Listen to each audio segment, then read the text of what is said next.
as you outline in the book? It's the question which I'm almost afraid to answer because it's all the time on my mind. Maybe you or some of our viewers know it. 2 weeks ago, I was in Frankfurt Book Fair, and I practically caused a scandal addressing this issue. All the big media, big daily newspapers, attack me as practically anti-Semitic, supporting terrorists, although the first sentence of my speech was Hamas did a horrible crime, Israel has the right to annihilate it, and all my but is, but we all know that in the background there is the unresolved status of the Palestinians. There are over 4 million people on the West Bank, in Gaza, in Israel itself, in East Jerusalem, and they live in, I cannot call it ontological limbo. It's not clear what they are. Even the name of the territory is not clear. Is it as is for the hardline Zionist? Is it Judea and Samaria? Is it Palestine? Is it West Bank or whatever? And these people are in a horrible position. And without justifying the brutal Hamas attack, I condemned it ruthlessly. Now, maybe you cut out if you want this. Let me tell you a story which really hit me. I'm in close contact with Palestinians and with West Bank, and not only West Bank Jews. And they told me, you know why some of them, leftists especially, were so hurt by the Hamas attack? Because that area of that famous, terrible rave party where Hamas was doing the murdering at a kibbutz there. Do you know that these were, I don't know them, but I know people who knew people who were massacred them. These were the most progressive Jews. Yeah. They all the time had contact with Gaza, helping them, hiring them to help them. Taking them to hospital and things like that, yeah. Yeah, it's incredible. And this tells a lot about why did Hamas attack there. Not only because it was most practical, but unfortunately, because the real aim of this attack was to eternalize war, to prevent any possibility for decades of peace.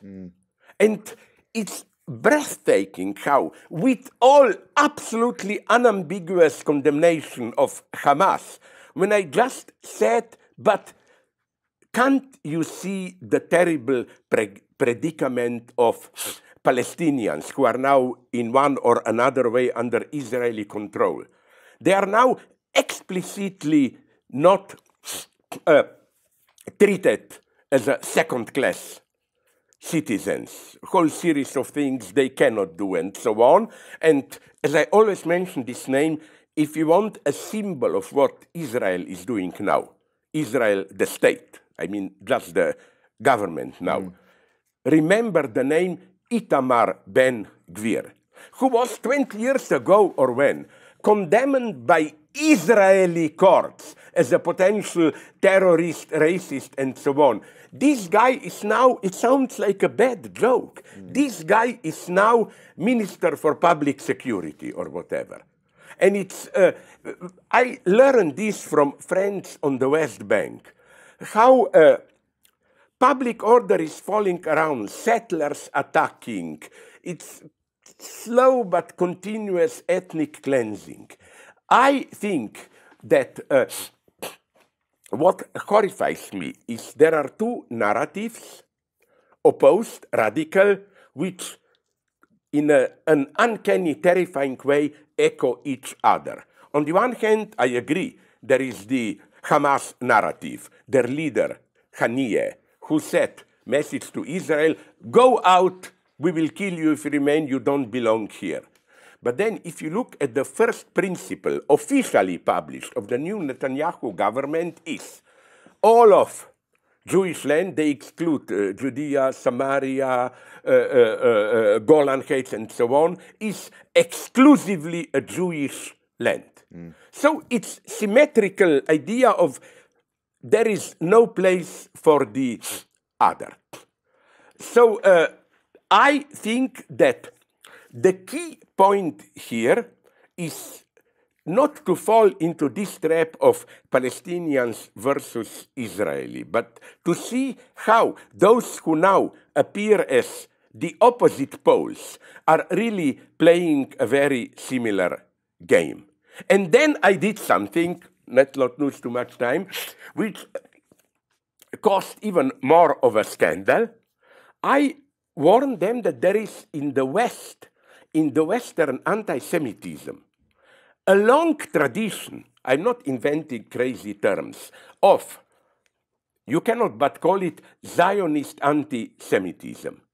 Do you remember that guy who shot 80, 90 Norwegian leftists, Breivik? Yeah. He said, here we have too many Jews, throw them out. But Israel, it's a war against Oriental barbarism, we should fully support Israel. You know who began this?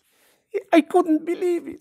Reinhard Heydrich, the father of the Holocaust, he said, he wrote, I quote, I don't know if it's in this book or another, there are two types of Jews. Integration Jews who want to blend into our society, and Zionist Jews.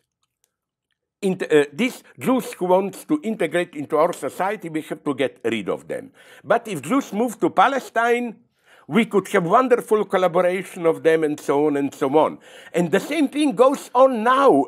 Trump is doing the same. Trump supports Israel there, but in the United States, you know, Proud Boys and so on, he is supported by explicitly anti-Semitic again. So I will conclude quickly just with one point, which is important. I think to understand properly the ongoing war, it's to take into account its a catastrophic effect in Israel itself. There was a moment of hope in Israel a couple of months ago. You remember that big conflict, hundreds of thousands of people opposing this new legislation which basically abolishes the independent legal structure and so on. And this war now serves perfectly Netanyahu government. Now we forget about that and so on and so on. So what I fear terribly is that in the long term, all sides will be losers.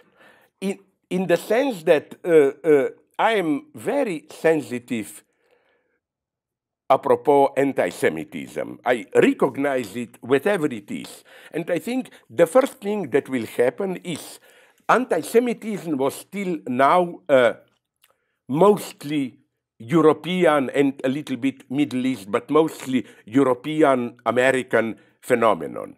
Now, anti-Semitism will become a worldwide movement in a totally disgusting way. It will be a new link in this series of what I call unholy alliances. For example, you remember what happened in Uganda half a year ago, I think, where their parliament, democratically, of course, imposed the most terrifying anti-gay law. If you are caught in homosexual act, the punishment can be death. Yeah. But you know how they justified it? A struggle against colonialism. And what I am so afraid is that anti-Semitism will be included into this series. Like, to be anti-Semitic means to be for the third world suffering nations and so on. This will be a catastrophe. Even if in the short term Israel wins there, and I think this was the idea of Hamas. We may lose here, not they. They will escape, the ordinary people, but it will give birth to such a new way of anti-Semitism, not only in the Arab world, then the game Putin is playing here, who is counting on this equation. Israel is like Ukraine. a colonialist, Western-dominated nation, and so on and so on. This is quite catastrophic. The only hope I see, there are reasonable voices, I'm in contact with them. Although we are politically not on the same side, and he doesn't go far enough, but, for example, Yuval Harari, that guy, Homo Deus, he said something which is very important. He said, there is no peace in the Middle East without Palestinians being allowed to live free, dignified life in their homeland. He meant West Bank and so on. And it's very important that he used the term in their homeland. This is also their home. So